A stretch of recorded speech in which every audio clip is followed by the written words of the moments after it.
마가복음 4장 21절, 21절로 25절까지 함께 묵상하겠습니다.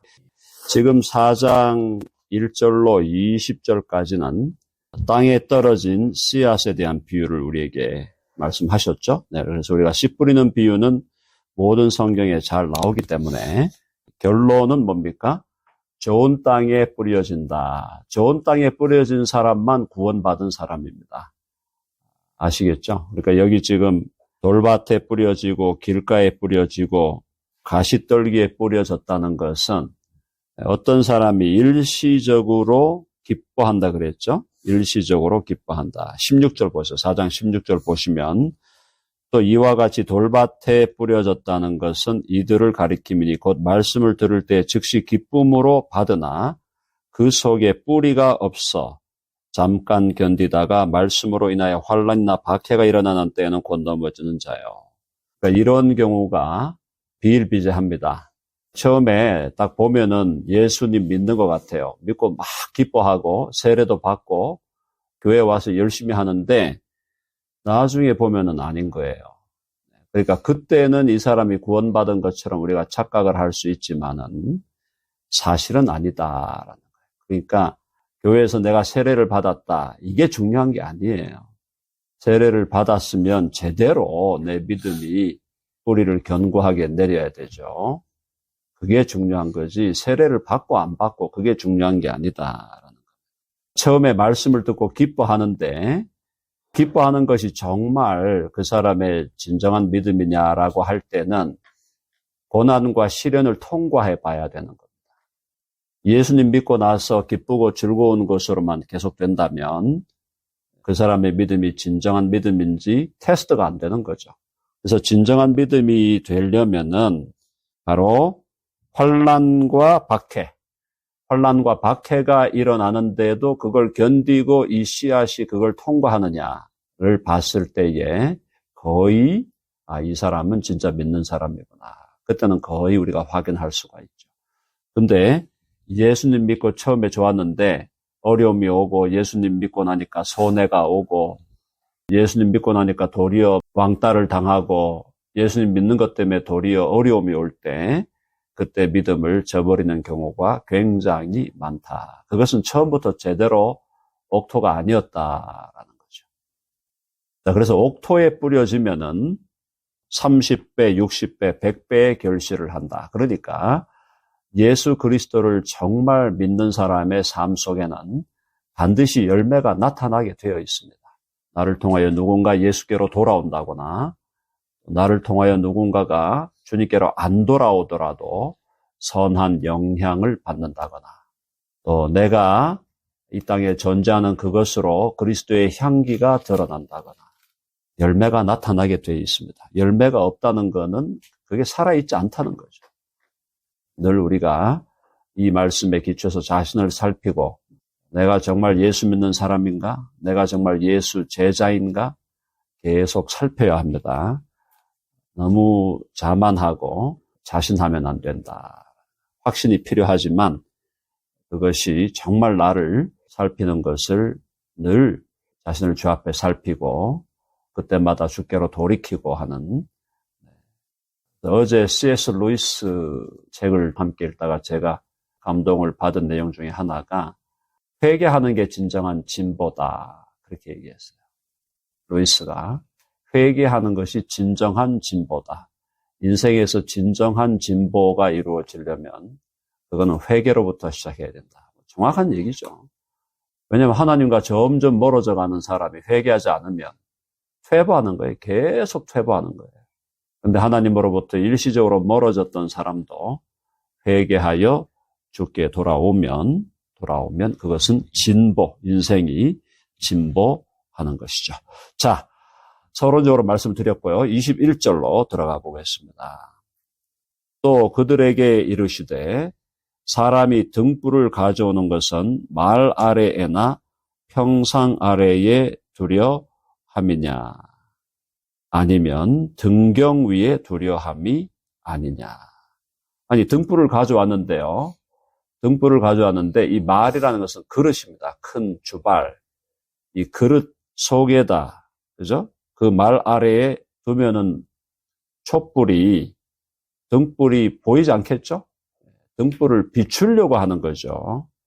또 평상 아래, 마루죠. 평상 아래에 이 마루 혹은 침대라고 말할 수 있죠.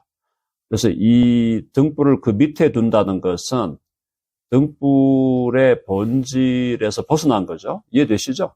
등불을 가져온다는 것은 비추려고 가져오는 거잖아요.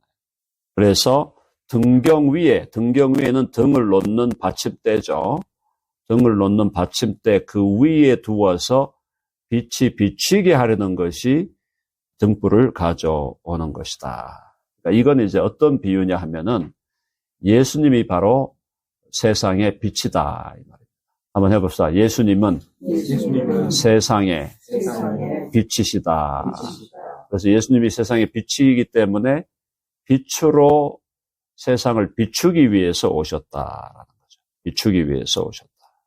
그래서 22절에 보니까 드러내려 하지 않고는 숨긴 것이 없고 나타내려 하지 않고는 감춘 것이 없느니라. 하나님께서 어떤 진리의 말씀을 주실 때 먼저 숨긴다는 겁니다. 어떤 사람에게는 숨기고 진리를 숨겨놓았다가 나중에는 결국은 드러내신다는 말이고요. 또 나타내려 하지 않고는 감추인 것이 없다.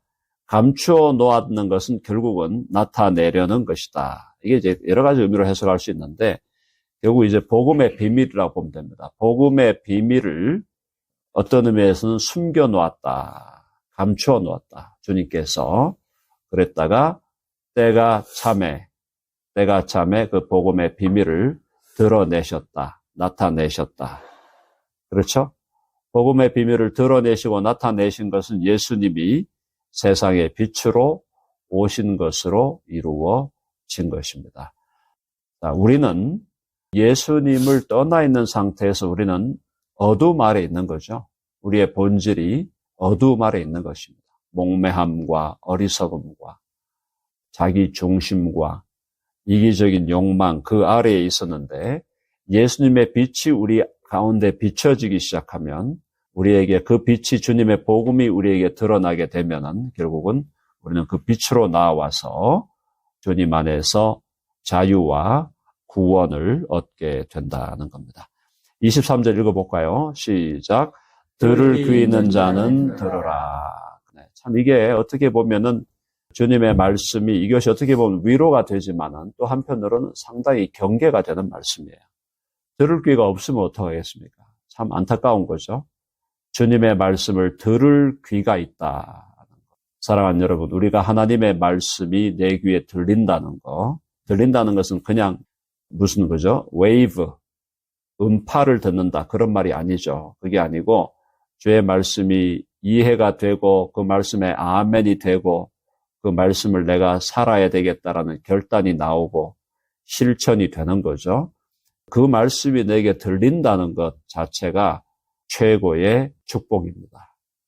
그래서 우리가 밀리어네어가 되지 않고 빌리어네어가 되지 않더라도 하나님의 말씀이 내 귀에 들리기 시작하고 내가 그 말씀에 귀 기울이고 그 말씀을 따라 뭔가 모르게 변화가 있고 결단이 있고 그 말씀을 따라 살아야 되겠다.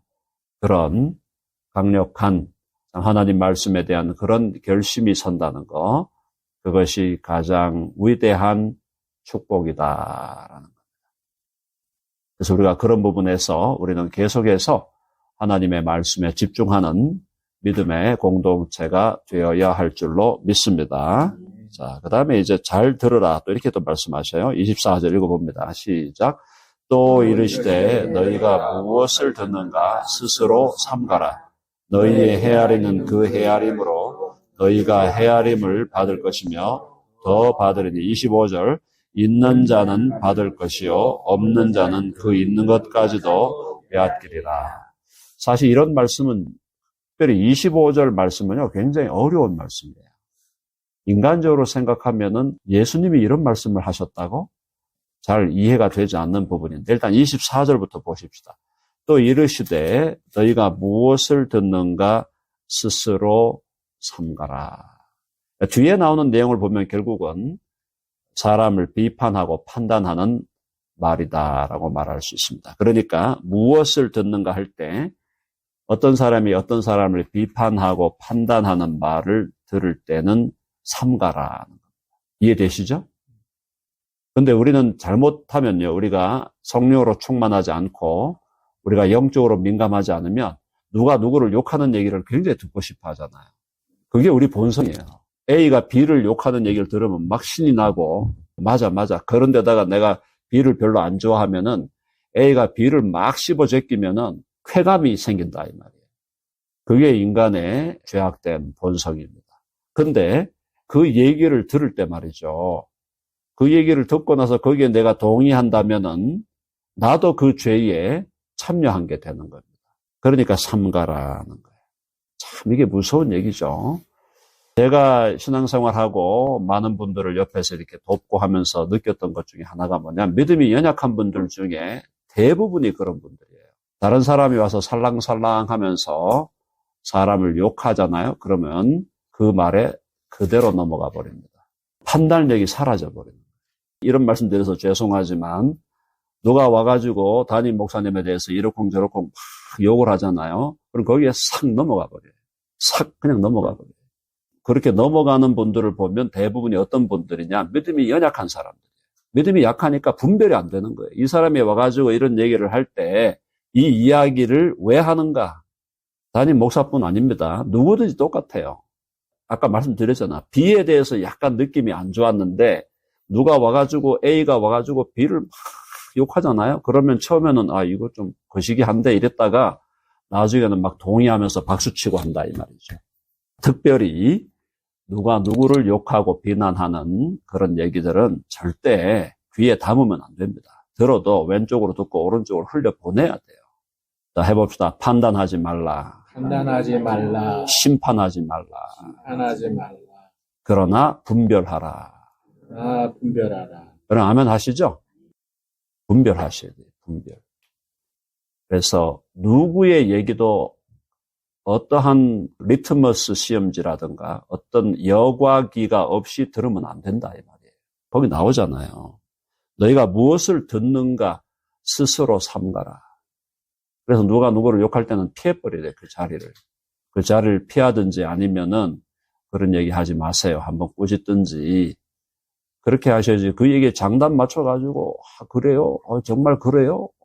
그래요? 이러다가 넘어가는 거예요. 그러면 뭐가 되는 거예요? 낙동강 오리알 되는 겁니다. 전문용어로.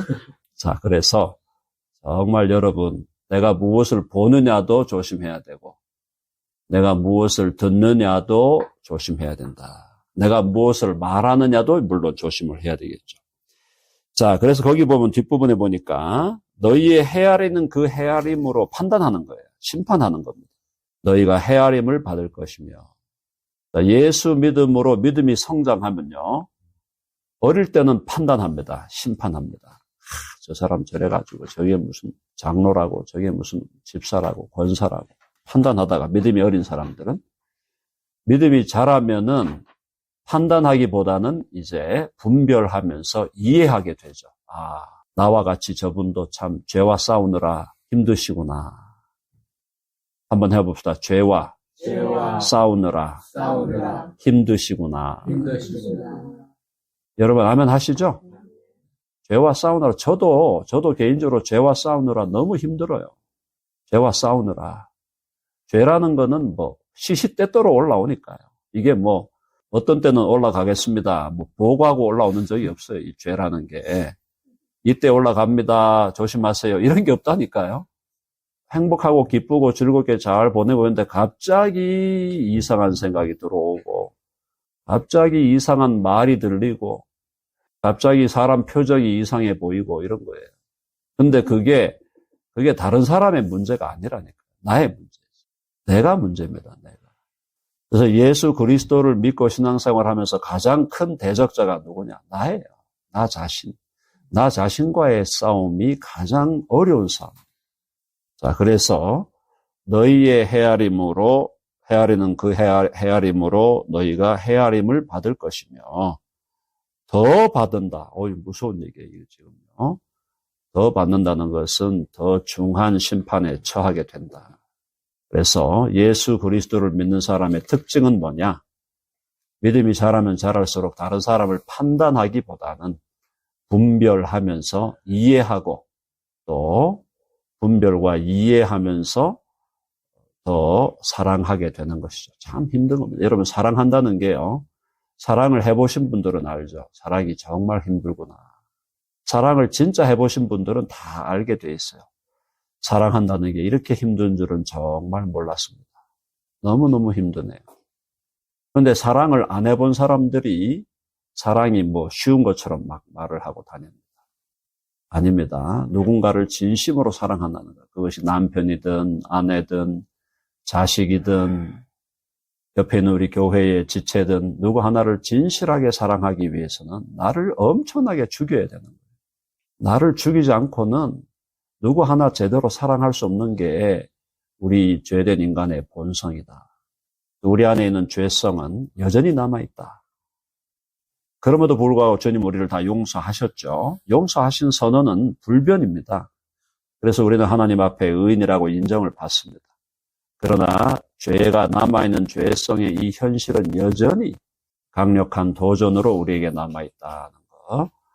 죄와 싸우기 위해서 우리는 늘 말씀으로 경계하고 하나님의 전신갑주를 입고 그렇게 영적 전투에 임해야 될 줄로 믿습니다. 정말 우리 믿음이 자라면 자랄수록 문제가 나구나. 내가 문제지. 다른 사람의 문제가 아니다. 그게 더 깊이 깨달아지는 거죠. 그래서 정말 사랑하게 되는 겁니다. 정말 사랑하도록, 사랑하라는 그 명령에 하나님의 말씀을 실천하며 살아가는 것. 사랑한다는 거 힘들고 어렵지만은 사랑하는 것만큼 좋은 게 뭐가 있습니까? 누군가를 사랑한다는 것만큼 좋은 게 뭐가 있습니까? 정말 사랑하는 관계 속에 있다는 것. 그게 하나님이잖아요. 하나님의 본질이 뭡니까? 아버지와 아들과 성령이 정말 서로를 사랑하는 관계 속에 있는 거죠. 동일한 겁니다. 우리도 정말 서로를 사랑할 때 그때가 최고의 때예요. 근데 그 사랑은 나를 죽이지 않고는 이룰 수가 없다는 거죠. 나를 죽이지 않고는. 그래서 진실로 사랑해 본 사람은 사랑이 얼마나 어렵다라는 걸 깨닫게 되는 것입니다. 자, 25절은 진짜 어려운 말씀이에요. 자, 보면 있는 자는 받을 것이요 없는 자는 그 있는 것까지도 빼앗기리라. 아니, 하나님의 원리면은 있는 자는 좀 덜 주고 없는 자는 좀 더 줘야 되는 거 아닌가? 이렇게 생각할 수 있잖아요.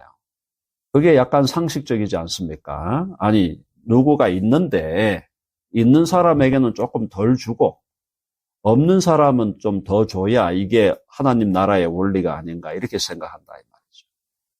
그럴 것 같은데 왜 주님 이렇게 말씀하셨을까? 왜 주님은 있는 자는 받을 것이요 있는 자는 더 주신다는 거예요. 있는 자는. 없는 자는 그 있는 것까지도 빼앗기리라. 이게 뭐냐면 본질적으로 하나님에 대한 자세를 얘기하는 겁니다. 예수님에 대한 자세가 내가 예수님께 더 받아야 된다는 걸 인식하는 사람은 더 받게 된다는 거예요. 이해되시죠? 예수님한테 내가 받아야 할 은혜가 필요 없다. 더 필요 없다. 하나님께로부터 받아야 할 은혜가 나는 더 필요 없습니다. 하나님 다른 사람 나눠주십시오.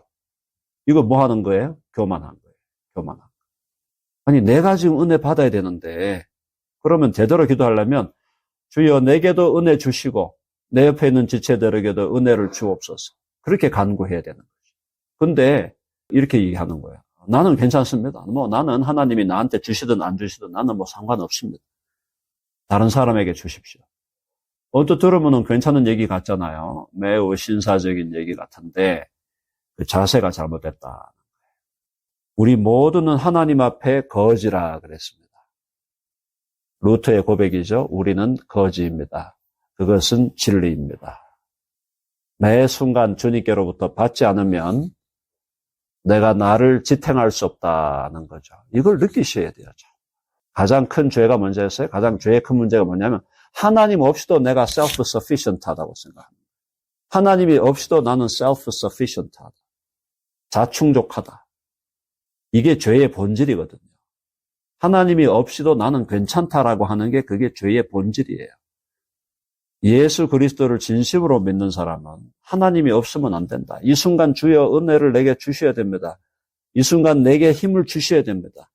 이 순간 이길 수 있게 해 주십시오.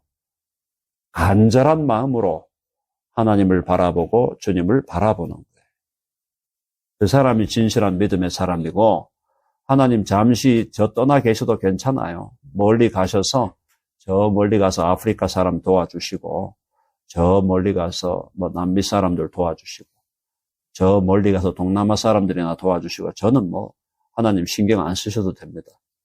이런 생각을 하는 사람들이 있다면 그런 생각을 안 하더라도 그런 자세로 살아가고 있다면 위험한 상태에 있다. 그래서 있는 자는 받는다. 이 말은 뭐냐면 주님께로부터 받았어요. 받아가지고 있는 거예요. 주님께 받아가지고 있는 자인데 주님이 필요하다는 의식을 바르게 갖고 있는 겁니다. 주님 필요합니다. 나는 주님이 I need you. 나는 정말 당신이 필요합니다. 주여 은혜를 주시옵소서, 성령을 주시옵소서, 말씀을 내게 허락하여 주시옵소서. 간절하게 하나님을 바라보는 사람은 더 받게 되는 거고요. 그 간절함이 없는, 그래서 하나님으로 채워지지 않는 그 사람은 그에게 있는 것까지도 결국은 다 빼앗기게 된다. 무서운 말씀이죠. 하나님에 대한 자세가 어떠해야 되는가? 하나님, 아직도 목마릅니다. 아직도 배고픕니다. I'm hungry. I'm thirsty. 하나님, 내게 은혜를 부어주시고 내게 주님의 은혜를 더 깨닫게 하시고 주님 안으로 더 들어가게 해주시고 주님과 더 연합하게 해주시고 주님과 더 하나 되게 해주시고 주님으로 내 마음이 충족하게 해주시고 주님만으로 내 마음이 만족하게 해주시옵소서.